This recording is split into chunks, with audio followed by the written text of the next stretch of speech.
हम लोग श्री उपदेशामृत ग्रंथ से पढ़ रहे हैं श्लोक क्रमांक 11 और ये आखिरी श्लोक है इस ग्रंथ का। भगवान की कृपा से शायद ये पूरा हो जाएगा। एक बात तो विचारनीय है, जिन भक्तों ने कोई भी क्लास नहीं मिस करी, कम से कम जीवन में एक बार उपदेशामृत ग्रंथ पूरा पढ़ जरूर लिया है कि नहीं, पूरा पढ़ लिया, और आप देखेंगे काफी रुचिकर बातें हमें सीखने को प्राप्त हुई। चलिए शुरू करते हैं, मेरे पीछे बोलिए। कृष्णस्योच्चैः प्रणय वसति प्रियसिभ्योऽपि राधा। कृष्णस्योच्चैः प्रणय वसति प्रेयसीभ्योऽपि राधा। थोड़ा सा माइक को दूर रख के बजाय 2 इंच दूर रखेंगे तो की आवाज नहीं आएगी। कृष्णस्योच्चैः प्रणय वसति प्रियसिभ्योऽपि राधा। कृष्णस्योच्चैः प्रणय वसति प्रेयसीभ्योऽपि राधा। प्रियसिभ्योऽपि राधा। प्रेयसीभ्योऽपि राधा। कुण्डं चास्यामुनभिरभितस्तादृगे व्यधायि। कुण्डं चास्यामुनिभिरभितस्तादृगे व्यधायि। यत्पृष्ठैरपलं सुलभं किं पुनर्भक्तिभाजाम्। यत्पृष्ठैरप्यलं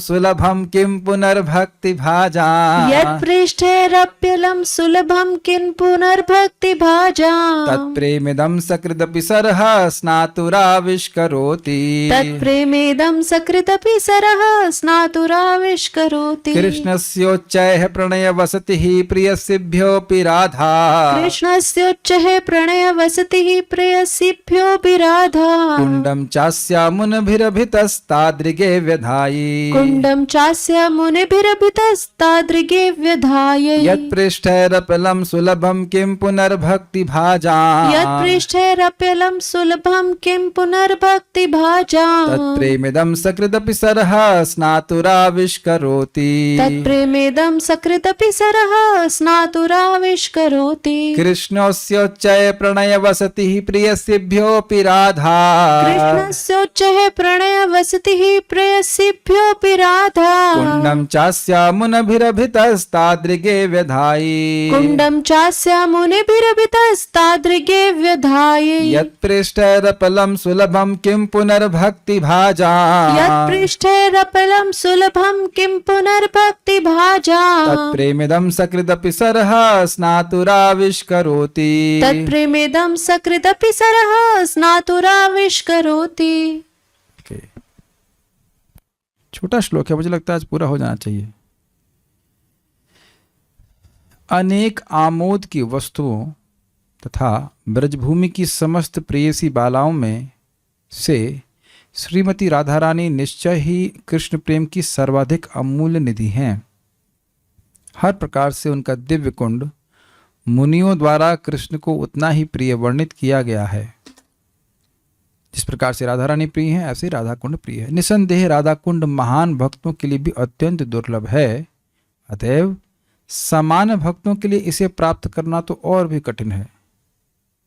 यदि कोई इसके पवित्र जल में केवल एक बार स्नान कर ले तो उसमें कृष्ण के प्रति के लिए शुद्ध प्रेम पूर्णतः प्रकट हो जाता है।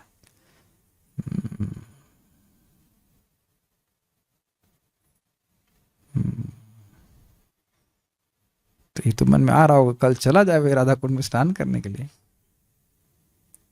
तब इस पे बहुत झगड़ा हो जाएगा कि करना चाहिए स्नान कि नहीं करना चाहिए। यहाँ तो प्रभुपाद जी अनुवाद में बता रहे हैं कि करना चाहिए।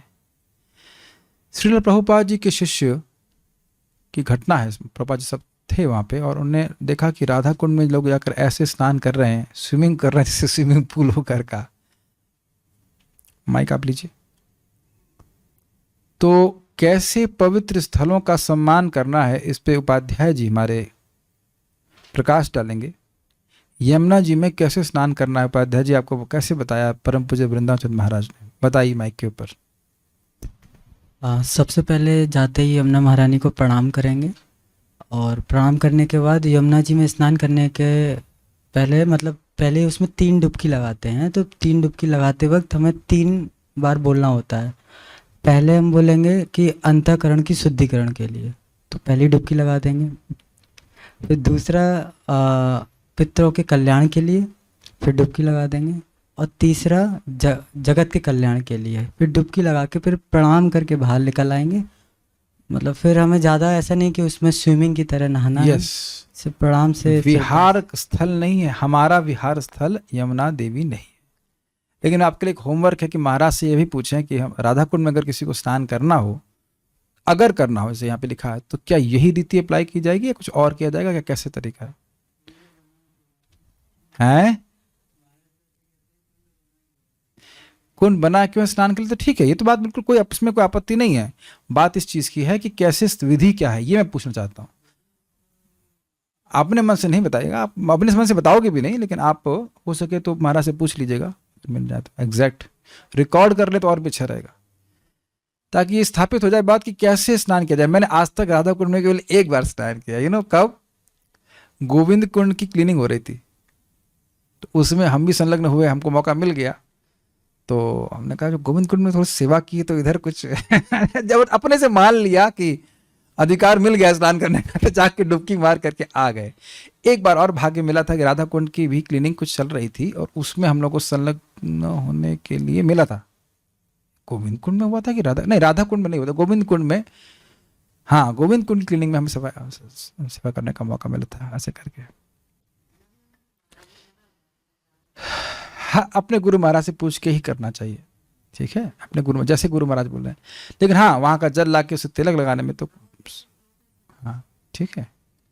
हमें देखिए, राधा यानी श्रीमती राधिका कृष्ण से उच्चय है, श्री कृष्ण की अतिशय, उच्च मतलब अधिक, तो उसके कहते हैं अतिशय प्रणय वसती, प्रीति पात्र है। श्रीमती राधा रानी कृष्ण की अत्यधिक सर्वाधिक प्रीति पात्र है। देखिए, जब बोल रहे हैं उच्चय, तो ये नहीं बोल रहे किससे उच्च, अर्थात सर्वोच्च, ठीक है। इसको इस तरह की व्याख्या करी गई है जो हम लोग गोपी गीत में गाते हैं, जयति ते धिकम जन्मना व्रज, व्रज आपका जन्म लेने से अधिक हो गया है। तो जब ये नहीं बोला जा रहा है कि किससे अधिक हुआ है, यानी बोले किससे अधिक हुआ, अर्थात वैकुंठ से भी अधिक हुआ, अर्थात सर्वाधिक है, सर्वश्रेष्ठ हो गया है वैकुंठ से भी। तो इसी तरह से राधा कृष्ण से उच्चाई है, प्रणय वसती, प्रणय वसती, प्रणय का मतलब ही होता है प्रणय एक विशेष प्रकार का प्रेम होता है जो माधुर्य भाव में होता है। प्रणय पति पत्नी या प्रेमी और प्रेमिका का जो प्रेम होता है उसको प्रणय कहा जाता है। तो यहां कह रहे हैं प्रणय वसती, सर्वाधिक राधा रानी कृष्ण के प्रीति पात्र हैं। प्रियसी बिहो अपि तथा, एवं अन्य प्रियतमा गोपियों की अपेक्षा अधिक प्रिय पात्री हैं। प्रियसी का अर्थ समझ में आ गया, प्रेमिका, तो अन्य प्रेमिकाओं से भी अधिक श्रीमती राधा रानी प्रिय हैं। अस्या कुंडम, अस्य मतलब इसका, और अस्या मतलब स्त्रीलिंग में इसका, अस्य मतलब इन श्रीमती राधा रानी का कुंड, श्रीमती राधा जी का ये है कुंड। तादृक एव, तादृक प्लस एव इज इक्वल्स टू त्रादिक एव, तोड़ पा रहे हैं इसको आप? सदृक, सदृश का मतलब था उसके जैसा, तादृश मतलब हो गया उसके जैसा। श्रीमती राधा जी के समान ही परमोत्तम है, उनका कुंड भी उन्हीं के समान परमोत्तम है, स्पष्ट है। मुनि भी अभितः, ऐसा मुनि जनों ने सर्व प्रकार से विचार पूर्वक विधायी शास्त्र में व्यक्त किया है।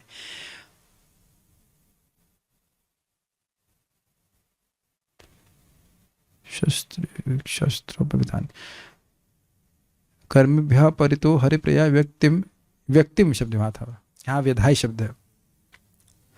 यत पृष्ठ है अपि, जो गोपी प्रेम नारद आदि जैसे भगवान के अतिशय प्रिय भक्तों के लिए भी अलम असुलभम, अत्यंत दुर्लभ है। अलम का अर्थ ही होता है अत्यधिक। एतावतालम अघनिर्हरणाय पुंसाम संकीर्तनम भगवतो गुण कर्म नाम नाम। अलम मतलब पर्याप्तम, अलंकार।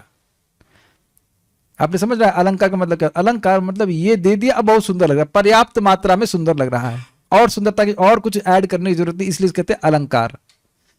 तो अलम प्लसकार, तो अलम मतलब पर्याप्त, पर्याप्त माने बहुत अधिक, अधिक मात्रा में असुलभ है, अर्थात अत्यधिक असुलभ है। अलम असुलभम, अलम प्लस असुलभम, कितनी सुंदर शब्द यहाँ पे रखा गया है।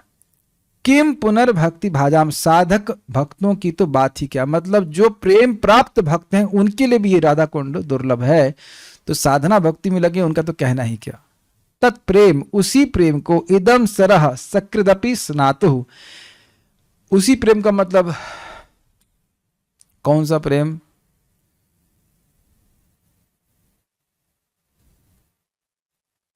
कृष्ण के प्रति शुद्ध प्रेम की बात प्रभुपाद ने करी, उसी प्रेम की बात करें। शुद्ध प्रेम को स्नातु, भक्ति पूर्वक स्नान करने वाले व्यक्ति के लिए, भक्ति पूर्वक एंजॉयमेंट की मेंटालिटी, भोग वासना से वासित होकर के स्नान करने वाले व्यक्ति को नहीं, तो अपराध कर रहा है।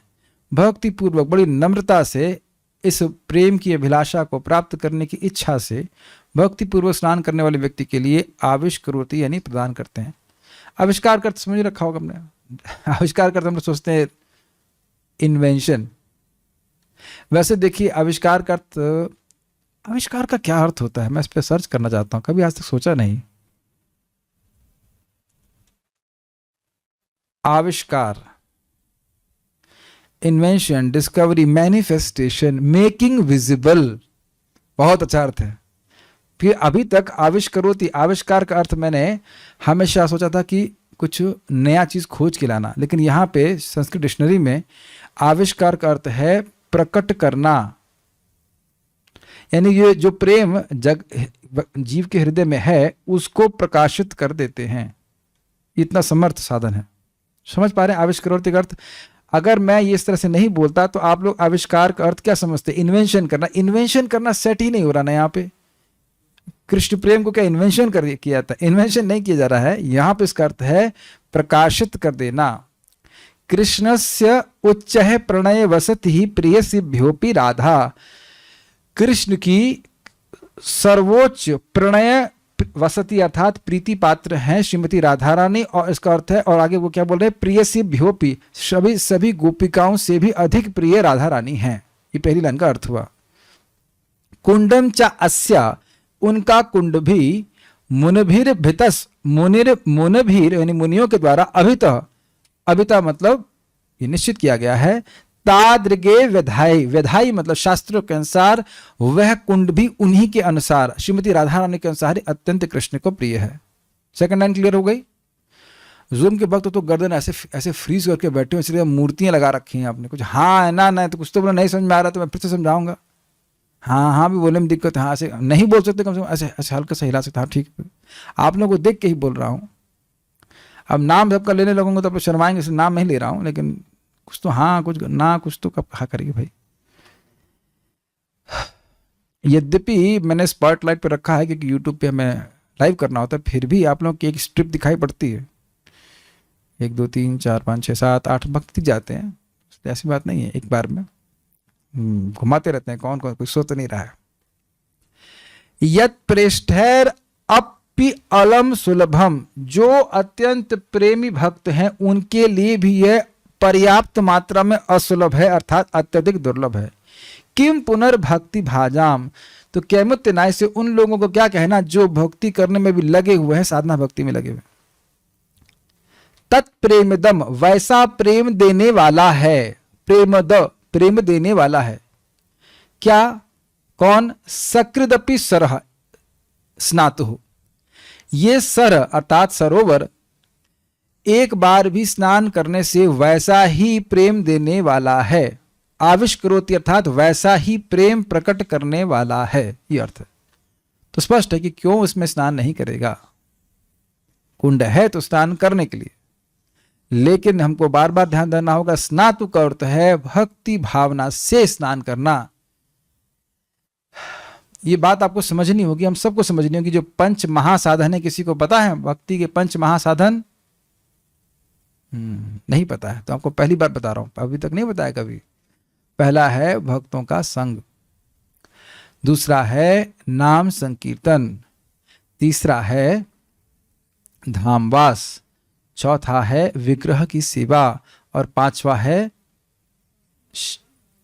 भागवत श्रवण। बोल दिया था मैंने क्या? नहीं, भागवत का श्रवण, भागवत के अर्थ का आस्वादन। तो उसमें श्री रूप गोस्वामी कहते हैं, दुरूह अद्भुत वीर्यस्मिन् श्रद्धा दूरेस्तु पंचके, श्रद्धा दूरस्तु पंचके यत्र स्वल्पोपि संबंधे, यत्र स्वल्पोपि संबंधे, यत्र स्वल्पोपि संबंधे सद्याम भाव जन्मने। दुरूह अद्भुत वीर्य अस्मिन, अस्मिन इन 5 महासाधनों का वीर्य अर्थात शक्ति अद्भुत, दुरूह है, समझ नहीं आती है। दुरूह अद्भुत वीर्यस्मिन श्रद्धा दूरे अस्तु पंचके, यद्यपि इन 5 साधनों में श्रद्धा ना भी हो, बहुत आदर बुद्धि ना भी हो, तब भी यत्र स्वल्पोपि संबंध, और उसमें भी बहुत थोड़ा संपर्क हो, सद्याम भाव जन्मे, यदि अपराध नहीं है उसका, तो उसका भगवान के प्रति भाव जागृत होने लग जाएगा। तो वस्तुतः देखा जाए तो भक्ति बहुत ज्यादा कर रहा है ये तो बड़ी बात नहीं है, अपराध से बच रहा है ये मत।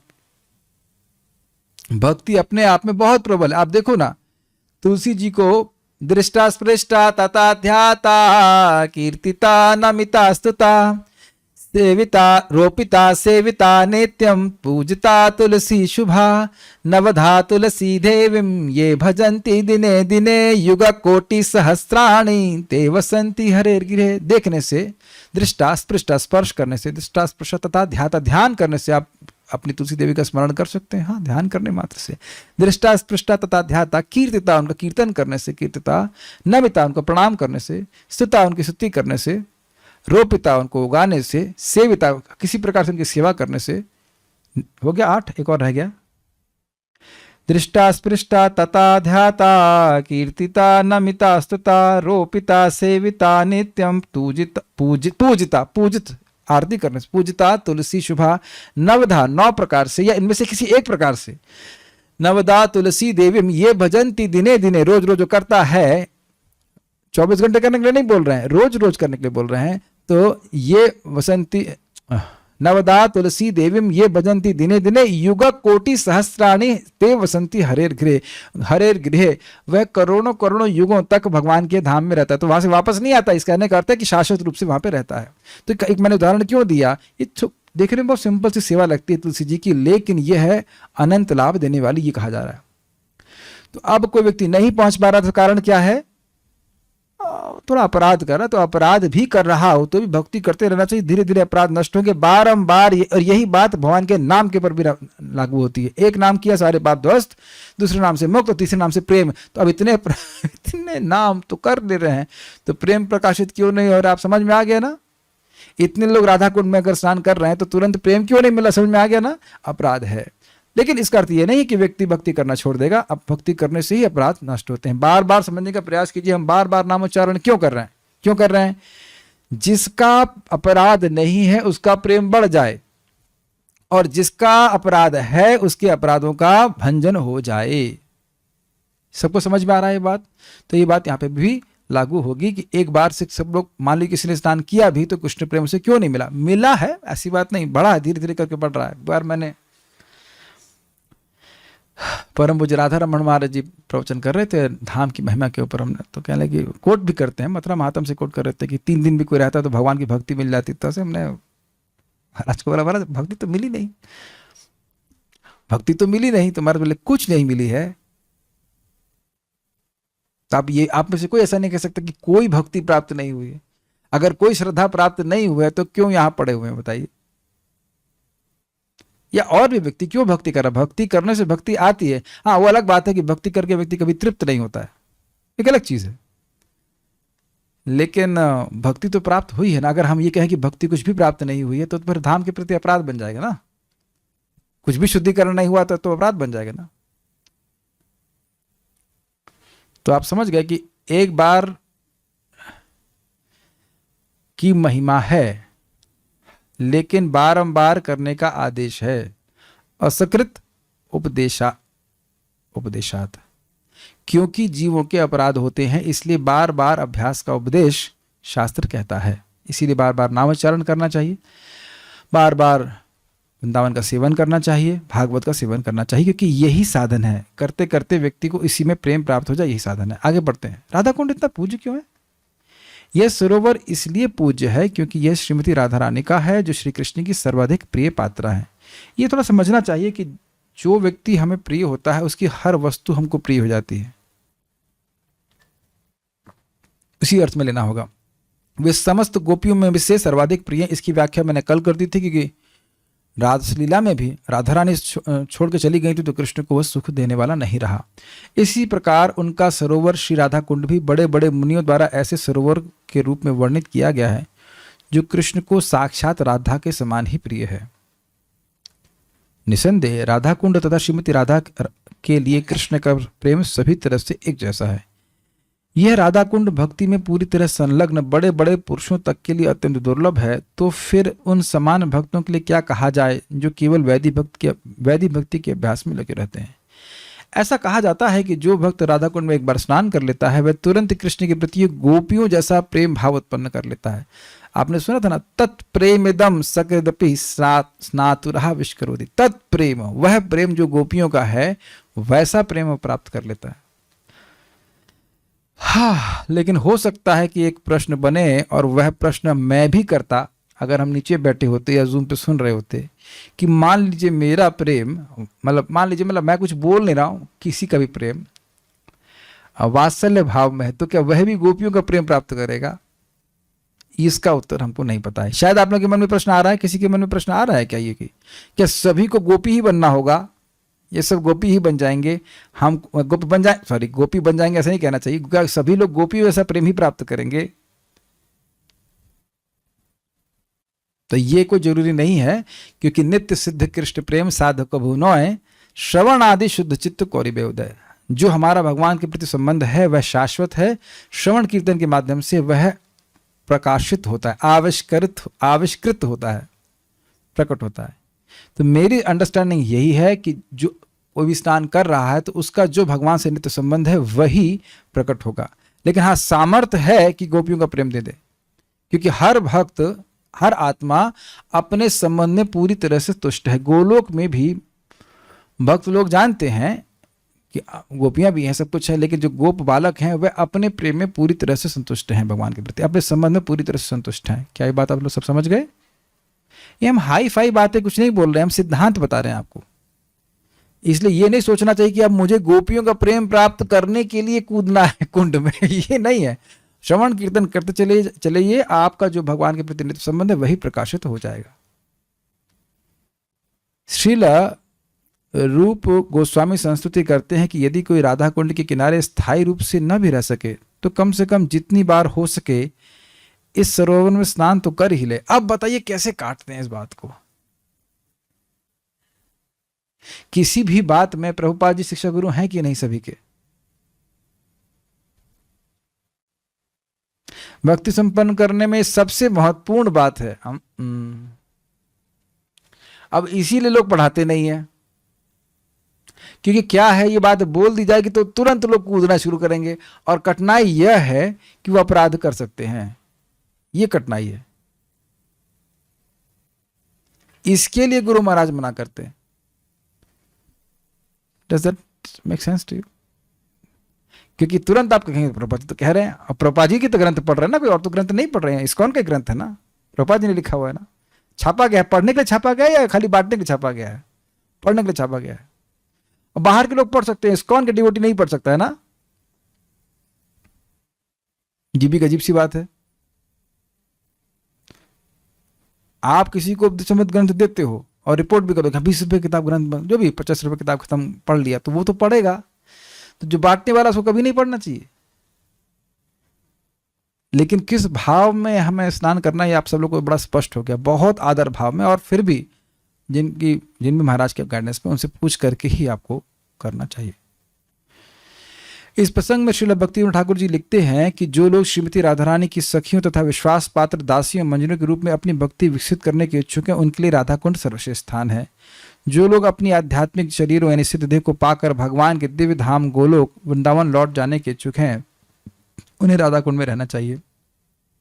उन्हें श्री राधा रानी की विश्वास पात्र दासियों की शरण ग्रहण करनी चाहिए और उन्हीं के निर्देशन के अनुसार निरंतर श्री राधा जी की सेवा करनी चाहिए। जो लोग श्री चैतन्य महाप्रभु के संरक्षण में भक्ति करते हैं उनके लिए यह सर्वश्रेष्ठ विधि है। इसके संबंध में श्रील भक्ति सिद्धांत ठाकुर ने देखते हैं, भक्ति सिद्धांत सरस्वती ठाकुर जी देखते हैं कि नारद तथा सनक जैसे बड़े बड़े मुनि एवं परम भक्त भी राधा कुंड तक आकर एक बार स्नान करने का अवसर प्राप्त नहीं कर पाते, तो फिर सामान्य भक्तों के विषय में क्या कहा जाए। यदि ये कुछ समझ में मेरे को भी नहीं आता है कि नारद जी क्यों नहीं आ पाते यहाँ पे। अब इसका अर्थ क्या है हमको नहीं समझ में आ रहा। इस बारे में हमसे मत कुछ पूछे, हमको नहीं समझ में आ रहा क्या मतलब। इस पे पूछेंगे महाराज क्या मतलब इसका। यदि कोई महान सौभाग्यवश राधा कुंड तक आने और एक बार भी स्नान करने का अवसर प्राप्त कर लेता है तो वह कृष्ण के प्रति वैसा ही दिव्य प्रेम विकसित कर सकता है जिस तरह गोपियों ने किया। कर सकता है मतलब अगर अपराध रहित है तो, जिस तरह गोपियों ने किया था। यह भी संस्तुति की गई है कि मनुष्य राधा कुंड के तट पर निवास करे और भगवान की प्रेममयी सेवा में तल्लीन रहे। उसे नियमित रूप से वहां स्नान करना चाहिए और श्री राधा रानी तथा उनकी सहायक गोपियों की शरण ग्रहण करके सारी भौतिक धारणाओं का परित्याग कर देना चाहिए। तो पहले तो ये प्रश्न अपने से हम कर लें कि क्या सारी भौतिक धारणाओं का परित्याग करने की इच्छा भी है हमारी, इससे पहले कि हम राधा कुंड में रहने के लिए सोचें।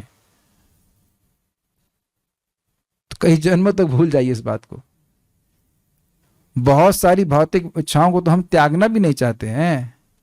अभी तो इसी में चिंता में पड़ा हुआ व्यक्ति कि भैया रोटी कहाँ मिलेगी और घर के क्या व्यवस्था, एसी चल रहा है कि नहीं, और बहुत सारी चीजों में फंसा हुआ व्यक्ति ना। कुछ चीजें सुन लेनी चाहिए, इसका अर्थ यह नहीं कि उसका हम अभ्यास करने के योग्य बन गए। अधिकार को देख लेना चाहिए अपने को।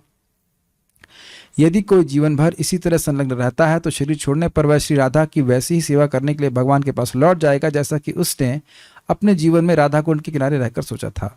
निष्कर्ष यह है कि राधा कुंड के किनारे रहना तथा नित्य उसमें स्नान करना भक्ति की सर्वोच्च सिद्धि है। हम कुछ व्याख्या इसलिए नहीं कर रहे हैं क्योंकि व्याख्या करने की क्षमता नहीं है। नारद जैसे महान ऋषियों तथा भक्तों के लिए भी इस पद को प्राप्त कर पाना कठिन है। इस प्रकार श्री राधा कुंड की महिमा की कोई सीमा नहीं है। राधा कुंड की सेवा करने से मनुष्य गोपियों के शाश्वत मार्गदर्शन में रहकर श्रीमती राधा रानी के सहायक बनने का अवसर प्राप्त कर सकता है। वैसे देखिए प्रभुपाद जी ने बड़ी कृपा करके हम लोग को रोज हमसे गवाए भी है, श्री राधा गोविंदा प्रेमे सदा ये न भासी इत्यादि तुलसी देवी की प्रार्थना करते हैं। आज की क्लास बहुत फास्ट रही क्योंकि हमें कुछ व्याख्या नहीं करना चाहिए था, हमें क्षमा कीजिएगा। इससे देखा हम कुछ बोल नहीं सकते हैं, ग्रंथ पूरा करना था, हम आपके सामने पढ़ दिया। राधा कुंड में रहना है नहीं रहना है अभी हमें कुछ नहीं सोचना, इसके बारे में नहीं रहना है हम लोग को। अभी हम इसी के योग्य नहीं, हमें प्रचार करना है, भगवान की कथा को बोलना है, कृष्ण भावनामृत को प्रचार में लगाना है। भगवान की प्रभुपाद जो जहां जिस योग्य होंगे तब उसके सार हमको प्रेरित करेंगे। ठीक है। माधुर्य प्रेम में तो सभी प्रेम के भाव समाहित होते हैं, तो वात्सल्य प्रेम मिल जाना चाहिए। Is it correct? देखिए बात यही है कि हरे कृष्ण मंत्र जैसे कोई भी भाव देने के लिए प्रस्तुत है कि नहीं। हर क्या कहते हैं, कृष्ण मंत्र एत स्वभाव जेई जपे कृष्ण प्रति उपजाए भाव। कृष्ण मंत्र हरे कृष्ण मंत्र का स्वभाव है कि जो भी जपता है उसे भगवान के प्रति भाव उत्पन्न हो जाता है। देखिए मैं एक बात सिद्धांत की बात बता रहा हूं, चैतन्य चरितामृत बड़ा स्पष्ट बताया गया। देखिए हम सबका प्रेम भगवान के प्रति नित्य सिद्ध है, पहली बात तो समझ लेना चाहिए। श्रवण कीर्तन करते रहिए, अब इसमें भेद मत करिए कि ये लीला सुननी कि वो लीला सुननी। जब बहुत प्रगति करेंगे आगे जाकर के करते करते तब व्यक्ति को सहज कुछ लीलाओं के प्रति आकर्षण होगा। सहज का मतलब सहज होता है, उसका मतलब ये नहीं था कि हम कुछ सोच रहे हैं उसके बारे में। और दूसरी बात ये सब बहुत आगे की अवस्थाओं में होता है, और ऐसा जब होता है तब व्यक्ति को उससे अंदाजा लग जाता है कि मेरा संबंध भगवान से क्या है। अभी तो हम इतनी चिंता करें ही नहीं, अभी तो पहले ये चिंता करें कि हमारा 16 माला हो जाए। चिंता तो यहाँ भोजन की हो रही है, भी भजन की चिंता है नहीं, इंद्रियां संयमित तो हो नहीं रही हैं, पर तो उसको तो पकड़ना होगा ना, ये बात है। अगर मान लीजिए हमको बहुत कठिन लगता है, लेकिन हमको इमेजिन करने की जरूरत नहीं है। कम से कम 15-20 साल हम सुबह 3:30 बजे उठ के तो देखें है कि नहीं। हृदय को शुद्ध किए बिना हम जो कुछ भी सोच रहे हैं कि मेरा ये संबंध भगवान से है, हमें क्षमा कीजिएगा, लेकिन वह केवल इमेजिनेशन है। अब हम देखिए, मैं सबके मन की और अंतःकरण की स्थिति को का जज करने वाला जज में नहीं हूं, मुझे नियुक्त नहीं किया गया। लेकिन सिद्धांत ये देख लीजिएगा, अगर आप बहुत हैं तो आपको इमेजिन नहीं करना होगा। ठीक है, इमेजिन नहीं करना होगा। और अगर मैं आपको किसी को बोल भी दें, कोई मान लो गुरु बोल दे आप ये हैं वो हैं, और है तो कुछ रिलेशन नहीं, तो उसका मतलब क्या होगा? इट डजंट मीन एनीथिंग ना। मुझे कोई बोल दे कि आपका स्वरूप जो है वो सखा कहाँ है, तो उससे क्या होगा? अभी तो हमारा चित्त कहाँ जा रहा है वो हम देख रहे हैं ना। तो ये भाव स्तर पे व्यक्ति को समझ में आता है कि मेरा संबंध भगवान से क्या है। संबंध पूरी तरह विकसित नहीं होता है, लेकिन उसको समझ में आने लगता है। तो इसलिए उसकी प्रतीक्षा कीजिए, भगवान कृपा करेंगे। भगवद गीता समझें अभी पहले। मात्र स्पर्शास्तु कौन्तेय शीतोष्ण सुख दुखदा आगाम पाइनो नित्यास्ताम तितिक्षस्व भारत। गर्मी सर्दी मान अपमान इत्यादि उसको सहन करना चाहिए, पहले ये तो सीखना है। और वो वाला श्लोक याद है आपको? आपूर्य माणम अचुल प्रतिष्ठम समुद्र मापह प्रविशन्ति यद्वत् तद्वत् कामयम प्रविशन्ति सर्वे सशांति मापनोति न काम कामी। इसका अर्थ ऐसे याद ही जाना चाहिए और हमेशा अर्थ याद रहना चाहिए, अर्थ को प्रकाशित करते रहना चाहिए। एक बात यहाँ पे आ रही तो मैं बोल दूँ, श्रील भक्त सिंह ठाकुर जी वहाँ पे गए थे राधा कुंड में, और वहाँ थोड़ा साधु थे, उनका आचरण ठीक नहीं था, तो उनके शब्द थे कि ये लोग राधा कुंड पे नहीं, ये लोग नरक कुंड पे रह रहे हैं। अगर जरा सी भी इंजॉयमेंट की भावना है हमारे मन में कि हम भोगी हैं, भोक्ता हैं, तो राधा कुंड में हमारे लिए कोई स्थान नहीं है। भोक्ता एकमात्र भगवान श्री कृष्ण है, जहाँ पे स्पष्ट लिखा हुआ आध्यात्मिक देह में सेवा करता है जो भी। तो ये सब एटलीस्ट हमारी रेंज के भी बाहर है। हमने पढ़ा, प्रभुपाद जी ने लिखा, हमने पढ़ लिया, ये सब बातें हैं। और अभी हम लोग पहले वाले श्लोक पे रिवाइज करेंगे। वाचो वेगम मनस क्रोध वेगम जिह्वा वेगम मुदुरपस्थ वेगम एतान वेगान यो विषहे तधीरः सर्वामपि मां पृथ्वीं सशिष्यत्। और भाइयों, माताओं, बहनों, इसमें किसी को भी छोड़ा नहीं गया। आपको याद हो प्रभुपाद जी वहाँ गृहस्थों को भी जोड़ लिए, चाहे गृहस्थ हो, चाहे ब्रह्मचारी हो, चाहे कोई भी, सबको इंद्रिय संयमित करना होगा। माय डियर डिवोटीज, इंद्रिय संयमित करेंगे तो ज्ञान प्रकाशित होगा। ज्ञान प्रकाशित तब होगा जब इंद्रिय संयमित करेंगे। इंद्रिय संयमित किए बिना ज्ञान प्रकाशित नहीं होगा। ज्ञान प्रकाशित नहीं होगा जब तक कि किसी तरह से अन्वय व्यतिरेक से घुसा दीजिए दिमाग में कि बस ये करना है। और सबसे बड़े इंद्रियों को समय करना क्या है? जीभ। भगवान के अलावा कुछ बात बोले नहीं, और भगवान के प्रसाद के अलावा मुख में कुछ जाए नहीं। What goes out, what goes in, you make sure this is there. अच्छा, तो हम यहाँ रुकते हैं, पारायण करेंगे। श्री उपदेशामृत ग्रंथ की जय, श्रील प्रभुपाद की जय, निताय गौर प्रेमानंदे।